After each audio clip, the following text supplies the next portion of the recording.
జోధ, ఇక్కడికొచ్చావేమిటి? తమర్ని చూడాలనొచ్చాను.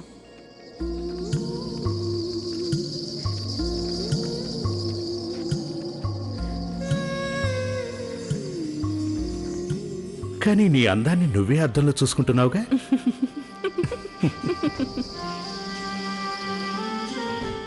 అరే అరే, అలా వెళ్ళిపోతున్నావేంటి? అదిగో తెల్లవారిపోతుంది. మన సమాధుల్ని చూడ్డానికి ప్రజలు రావడం ఆరంభమవుతుంది. ప్రజలు వస్తారు, మన ప్రేమ గురించి చెప్పుకుంటారు. ఒకరు మన ప్రేమగాథను వినిపిస్తే మరొకరు వింటుంటారు. 400 ఏళ్లు గడిచిపోయాయి.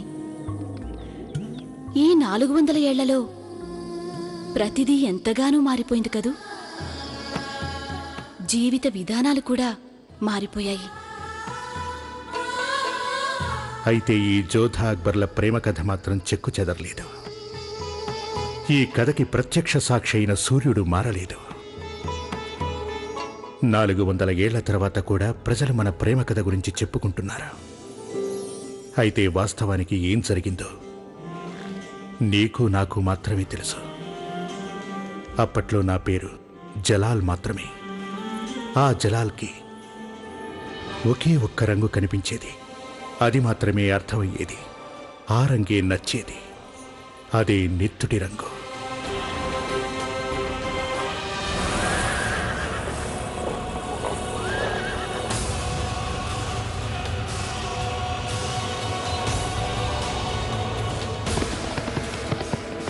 దాడి చేయండి!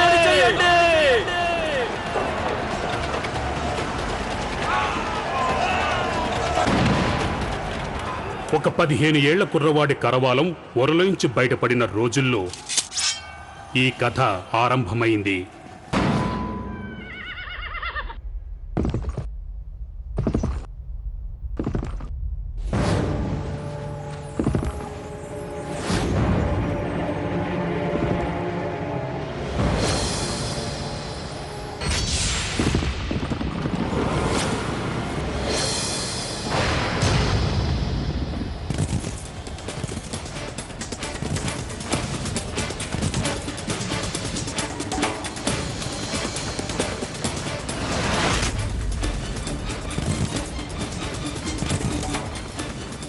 ఆ కరవాలం నెత్తుటి రుచిని చూసింది. యుద్ధం చేయడం నేర్చుకుంది.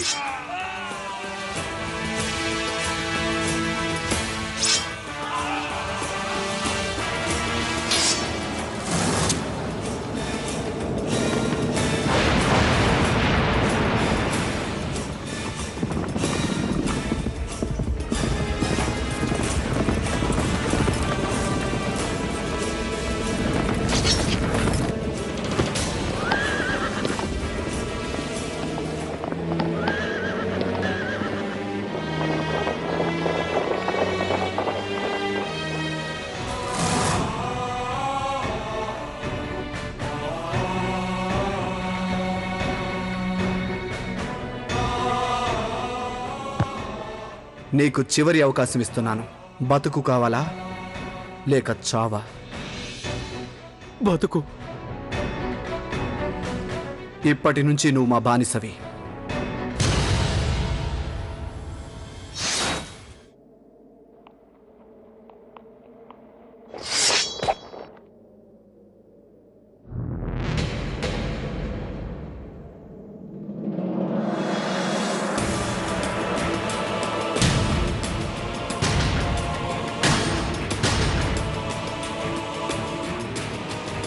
గురి పెట్టడం కూడా సరిగ్గా తెలియదు నీకు.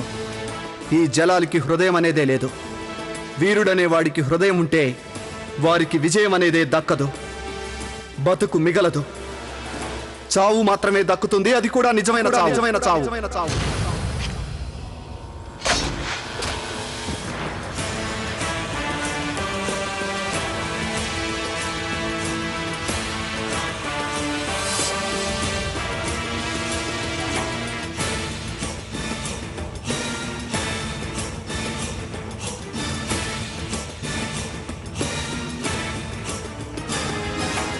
వాడి కళ్ళను తెరిచిపెట్టండి. తెగిపడిన వాడి తలను వాళ్ళ రాజు దగ్గరకు తీసుకువెళ్ళండి. ఆ రాజుగారిని వాడి కళ్ళలోకి చూడమని చెప్పండి. వాడి కుడి కంట్లో ఈ జలాలంటే భయం కనిపిస్తుంది, ఎడం కంట్లో వాళ్ళ చేతగానితనం కనిపిస్తుంది. ఈ జలాల ముందు తల ఎగురవేస్తే ఆ తల తెగి నేల కూలుతుంది. అన్నట్టు ఇది కూడా చెప్పండి. ఇది జలాలిస్తున్న కానుకని, ఇది జలాలంటే ఉన్న భయమని. జలాలుద్దీన్ మొహమ్మద్ కి జలాలుద్దీన్ మొహమ్మద్ కి జలాలుద్దీన్ మొహమ్మద్ కి జలాలుద్దీన్ మొహమ్మద్ కి. హిందూ దేశపు వాతావరణంలో జలాలుద్దీన్ క్రూరత్వం కాలుష్యాన్ని నింపింది. బెహరం ఖాన్ ఒక 15 ఏళ్ల బాలుణ్ణి ఒక నిర్దయుడైన వీరుడిగా తయారు చేశాడు. నువ్వు వీరాది వీరుడు జలాల్. విజయం సాధించడమే నీ లక్ష్యం. ఈ కరవాలమే నీ స్నేహితుడు. సామ్రాజ్య స్థాపనే నీ లక్ష్యం. ఇక గుండెలేని క్రూరత్వమే నీ కీర్తి. ఈ దేశం మీద ఘన విజయం సాధించు. ఈ హిందూ దేశపు రూపురేఖల్ని మార్చివే. కరవాలం జలాల్ చేతిలో ఉన్న దాడి చేసేది బెహరం ఖానే. పేరు మాత్రం జలాల్ది, ఆలోచనలన్నీ బెహరం ఖాన్వే. వీరుడు గుండెల్లో హృదయం ఉండదని బెహరం ఖానే జలాలుద్దీన్ కి నేర్పించేవాడు. జలాలుద్దీన్ మొహమ్మద్ కి జలాలుద్దీన్ మొహమ్మద్ కి.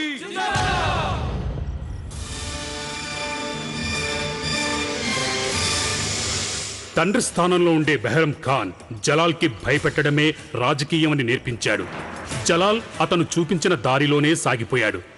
జలాల్ హిందూ దేశంలోని అణువణువు మీద ఆధిపత్యం సాధించాలనుకున్నాడు.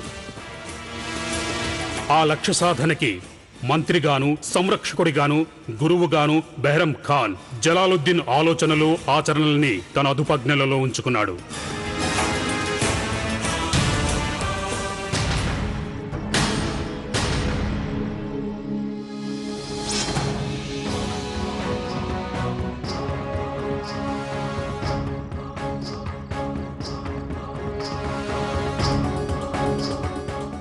ఇదేమిటి ఖాన్ బాబా? మేము మీ ఘన విజయానికి మా నెత్తురుతో నాంది పలుకుతున్నాము. వద్దు ఖాన్ బాబా. తమరి రక్తంలో మొగలాయిల సామ్రాజ్యపు చరిత్ర ఇమిడి ఉంది. నా చిన్న విజయానికి గాను దాన్ని వ్యర్థం చేయకండి. యావత్ హిందూ దేశాన్ని పాలించాలని జలాల్ కలలు కంటున్నాడు. బెహరం ఖాన్ సలహాలు, బోధనల కారణంగా జలాల్ చక్రవర్తి కావడమే కాకుండా కిరాతకుడు, విలాసవంతుడు కూడా అయ్యాడు. అతని దృష్టిలో మానవత్వానికి విలువే లేకుండా పోయింది. అతన్ని జలాల్ అనడం కంటే కసాయివాడు అనటం పరిపాటిగా మారింది. కాలగమనంతో పాటు జలాల్లోని క్రూరత్వం కూడా పెరుగుతూ వచ్చింది. అతను సునాయాసంగా తన లక్ష్య సాధన దిశగా సాగిపోతున్నాడు. అలాగే రూపుదిద్దుకున్నాడు బాద్షా మహమ్మద్ జలాలుద్దీన్.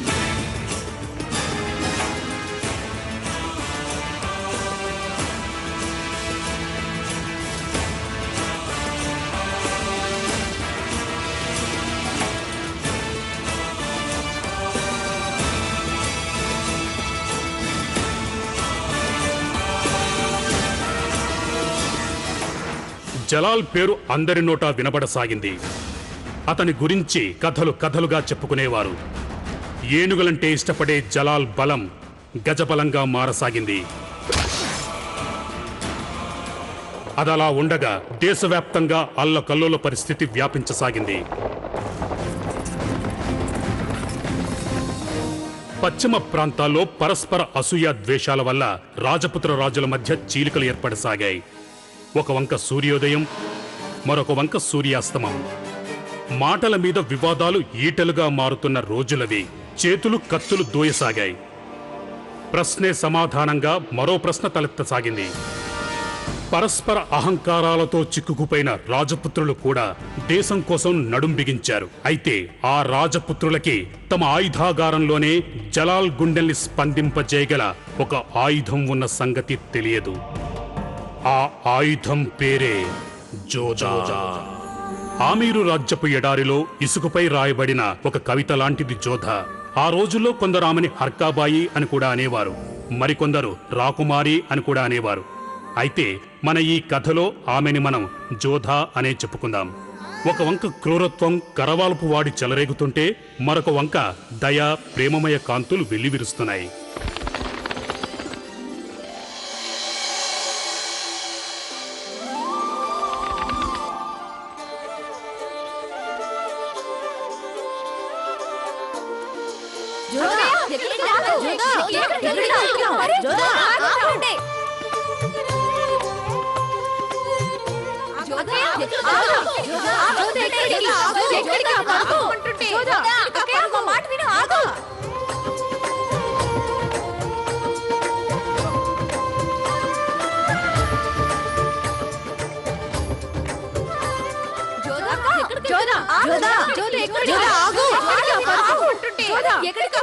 ఏయ్ జోదా, ఎక్కడికి వెళ్తున్నావు?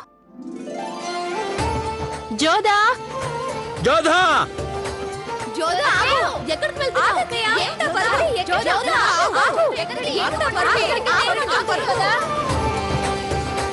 సైనికులారా, ద్వారాలు మూసేయండి. జోదా, ద్వారం వెలుపలికి వెళ్ళకు. ఆగు జోధా! జోదా,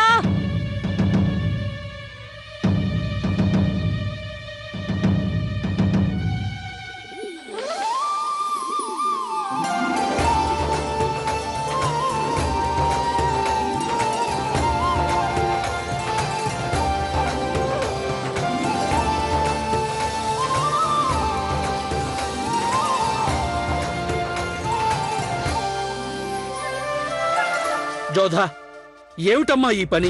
నాకు అర్థం కావట్లేదు. మన వంశంలో ఏ రాకుమారి అనుమతి లేకుండా రాజభవనం వెలుపల అడుగు పెట్టలేదు. ఆడపిల్ల ఇలా బయటికి రావడం ఏం బాగుంటుంది? అది కూడా ఇలా పురుషులున్న చోటికి మేలు ముసుగు లేకుండానా? ఎవరైనా ప్రాణాపాయ స్థితిలో ఉంటే చూస్తూ ఊరుకోవడం రాజకుమారి అయిన జోధాకి తగిన పనేనా? జోధా, నువ్వు మర్చిపోయావా? నువ్వు రాజపుత్ర కన్యవే కాదు, ఒక వీరుడు కూతురువు కూడా. వీరుడంటే గుండెలో హృదయమే ఉండదా? లేదు, వీరుడు శత్రువుని చంపబోతున్నప్పుడు ఒక క్షణం కూడా ఆలోచించడు. ఎందుకు మీరు మీ శత్రువులను చంపడం? ఆమేరు రాజ్యాన్ని కాపాడటానికి. ఎందుకు? ఎందుకంటే ఆమేరు మీద ప్రేమ ఉంది కనుక. కానీ నాన్నగారు, ప్రేమించగల వాళ్ళెవరంటే గుండెల్లో హృదయం ఉన్నవాళ్లే. అందుకని ఇది మాత్రం అనకండి, వీరుడు గుండెల్లో హృదయం ఉండదని అనకండి. మా అమ్మ నాకు నేర్పించిన పాఠంలో రాజు అనేవాడు కేవలం మట్టిని మాత్రమే పాలిస్తాడు, చివరకు ఆ మట్టిలోనే కలిసిపోతాడు. కాని ఏ రాజైతే హృదయాల్ని పాలిస్తాడో తనే శతాబ్దాల తరబడి జీవిస్తాడని చెప్పింది అమ్మ. ఇదిగో ఎగిరిపోయింది మీ కోపమంతా.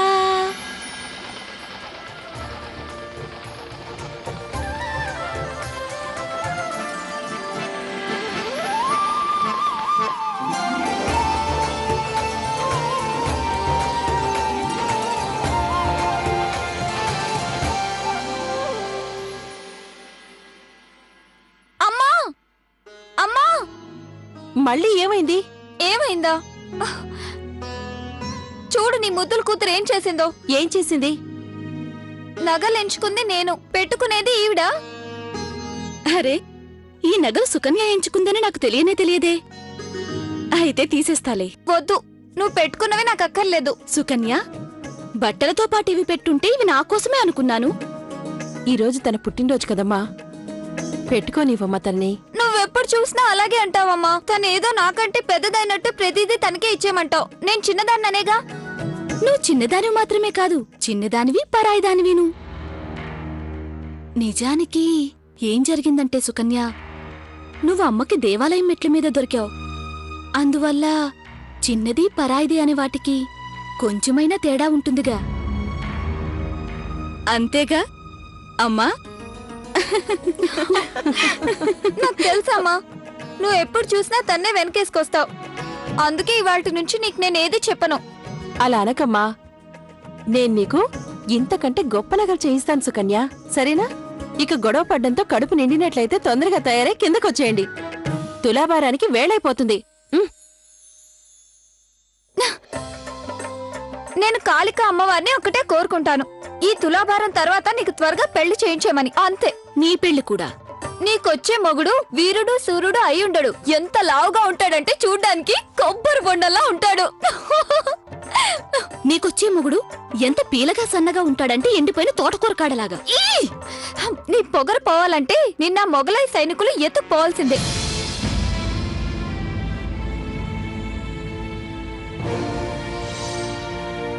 సుకన్య, ఈ మాట మళ్ళీ ఎన్నడూ అనకు. అంటాను అంటాను అంటాను. నువ్వు పెద్దదాను అని గర్వం కదా.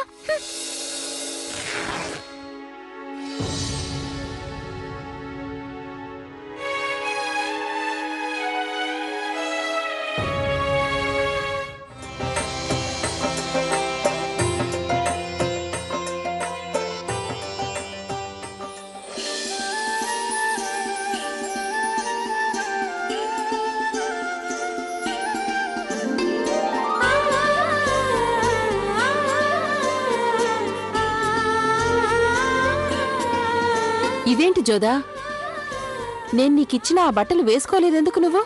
అది సుకన్యకు ఏం నచ్చలేదట. సుకన్య, ఎందుకు దాన్ని చీటికి మాటికి అల్లరి చేస్తావు? నువ్వు తన్నేం అనకమ్మా. ఇది మా అక్కా చెల్లెల మధ్య విషయం. పద.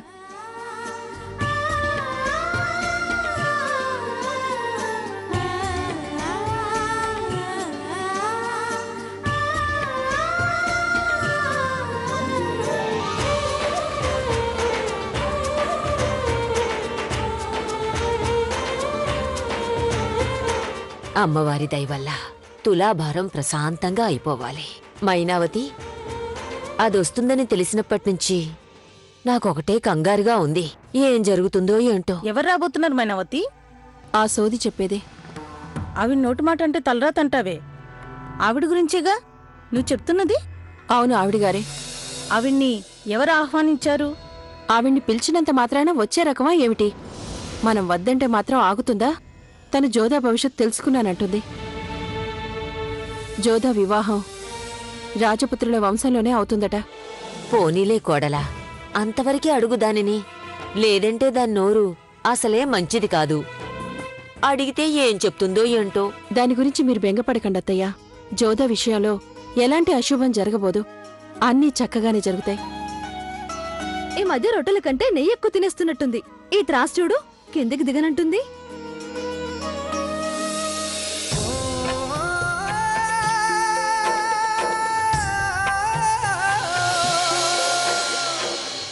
సుజా మల్లన్నయ్య,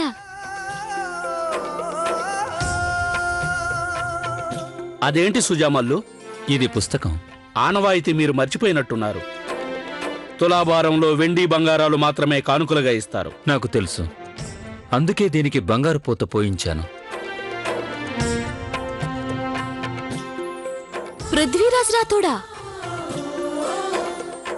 జోధాని లక్ష్మిలో తోచడం అనేది ఎందుకో నాకు నచ్చలేదు. అందుకనే సరస్వతిని తీసుకొచ్చాను.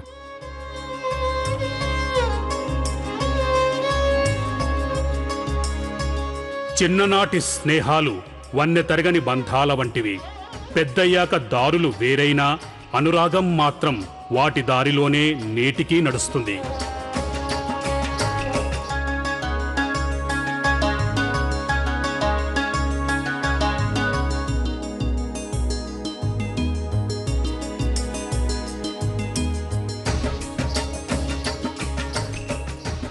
పురోహితుడు గారు, ఈ పుస్తకాన్ని నేను చదివిన తర్వాతే దానం చేస్తాను.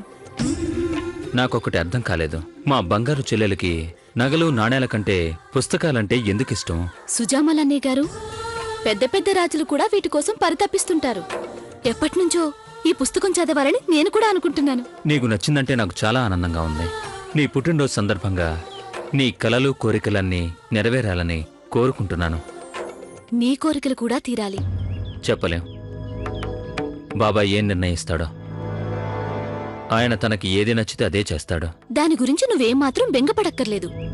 నువ్వొక్కడవే కదా ఆ గద్దె ఎక్కగల అర్హతున్న వారసుడివి. చూస్తూ ఉండు, నాన్నగారు నిన్నే ఆమేరుకు రాజుగా చేసి నీకే గద్దెనప్పగిస్తారు.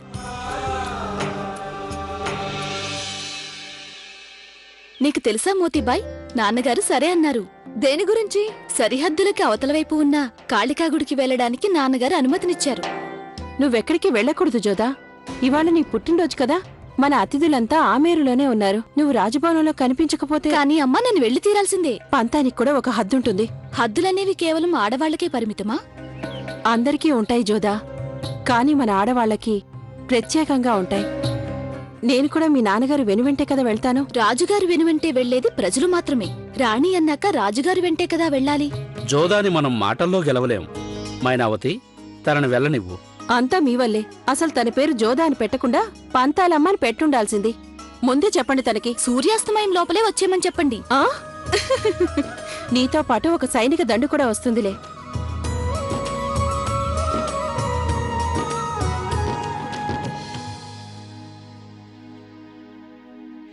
ఇప్పుడు మీరు దేని గురించి కలవరపడుతున్నారు?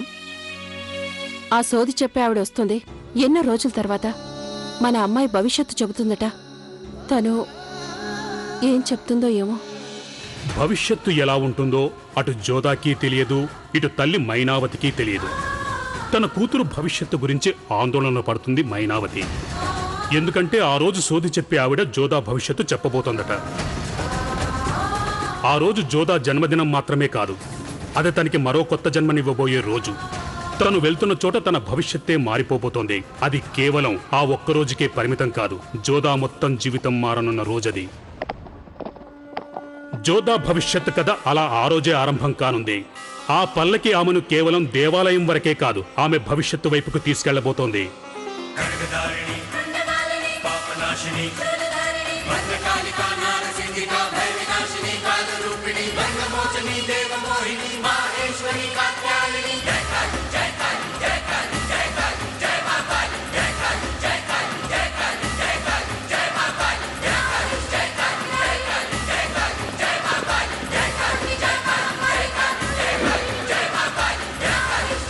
పదండి.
జోదా రండి, ఇక్కడి నుంచి తొందరగా వెళ్దాం పదండి.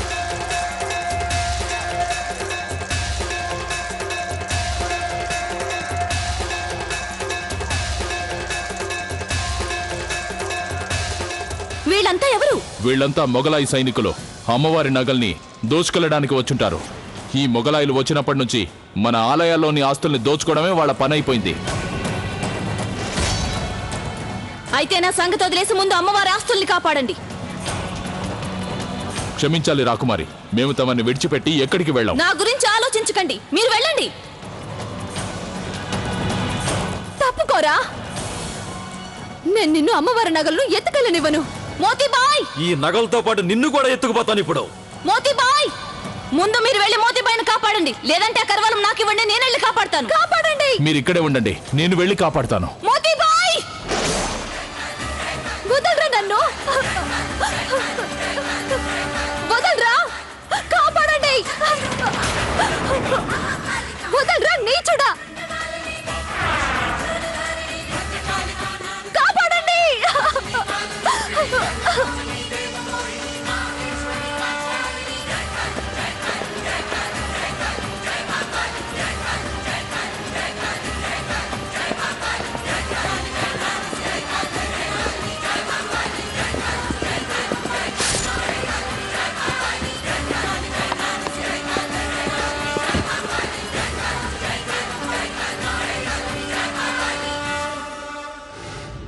ఎవరి సైనికుల నాయకుడు? మొగలాయి సైన్యానికి ఒకే ఒక నాయకుడు, ఆయనే జలాలుద్దీన్ మహమ్మద్.